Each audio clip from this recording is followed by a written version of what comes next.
Fitzy and Whipper with Kate Ritchie podcast. You would have seen the headlines yesterday and also covered in the news today. Madeleine McCann, the operation taking place.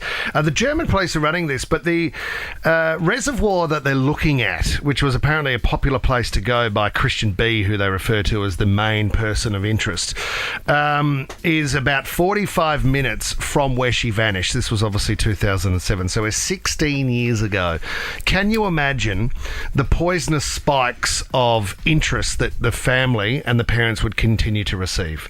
Not long ago on this show, we were talking about the girl who came out and claimed to be Madeleine McCann. Oh, that's right. How did that end up? Well, it wasn't her, obviously. No, that's a very strange story, that young girl. And unfortunately, I think her background and her family led to maybe some mental issues, but she is not Madeleine McCann. And I think that's why the parents, when this girl came out and said, I'm Madeleine McCann, they said, you know what, you don't have to really bother about a DNA, because we know that it's not Madeleine McCann. We just know. So what's fascinating about this reservoir is one bloke has come out and said, this is a cry for help. There's really nothing here. But this guy, Christian B, it was known as his happy place. So he would go back there and hang out a lot. And this guy's got form and he's up on current charges elsewhere for different cases. So he was a suspect, obviously. He is the lead suspect. Right, okay. Yeah, but this reservoir here, which we're showing on the big screen, that's the spot about 45 minutes from where she was taken. It's by the sounds of it, because the investigation's kicked off again. The new investigators are not happy with how it was, how they started the investigation. No. Details so that were there's a lot of missed. holes, isn't there? Heaps of holes. And if you watch any documentary, you'll see how sloppy the evidence was gathered, and how the case really, they had a battle to try and put the pieces together early on. What was interesting about this reservoir, and I haven't seen reported anywhere else, is that in 2008, they've already searched this reservoir. Yeah. And they found sort of a bag of small bones, which was not human bones, human remains, and they found, plastic and a few other little things. So they have been through that area. It's a huge reservoir, though. How do you check a whole reservoir? Divers. They've got divers in there over the next 48 hours. I actually think that job, being a police diver, has to be right up there with one of the most frightening jobs Horrific. ever. Going into the water. Waiting, trying to find something in murky water. Yeah. Could you imagine? Oh, and not knowing. And the deeper you go, the darker it gets. Yeah. This guy was known to frequent the area, as I said, and sometimes lived for weeks by this reservoir. So, as suggested, there is a bloke, there was a lawyer who claimed that he'd been tipped off by underworld contacts that Madeleine McCann, her body she'd been murdered within the first 48 hours of being taken, and she was thrown into the reservoir. Back then.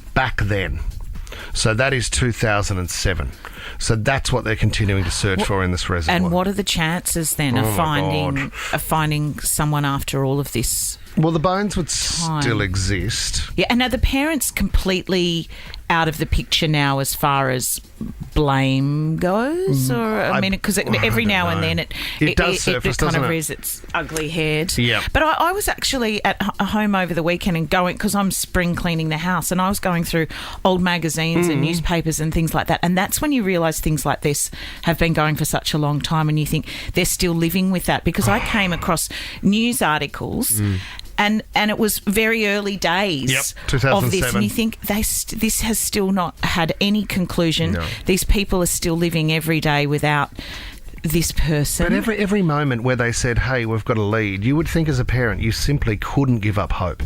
Like, unless you have the evidence that is it, then you couldn't give up. So you would almost be held in this sort of pattern of pain where someone else comes out and says, I think we have something, and you go, oh my God, what is it now? Because I can't take too many more of these hits. No, surely they've had enough kind of work, or they've done their own closure, because I don't know how they could move on in day. It's like when people go missing, I suppose, they're after a period of time, surely just so you can function on a day-to-day level, you have to shut down part of that emotional It is a needle attachment. in a haystack as well. This is the thing, because Brett Cowan was Daniel Morecambe's killer. They actually got Brett Cowan to actually lead them back to the spot where he buried Daniel Morecambe.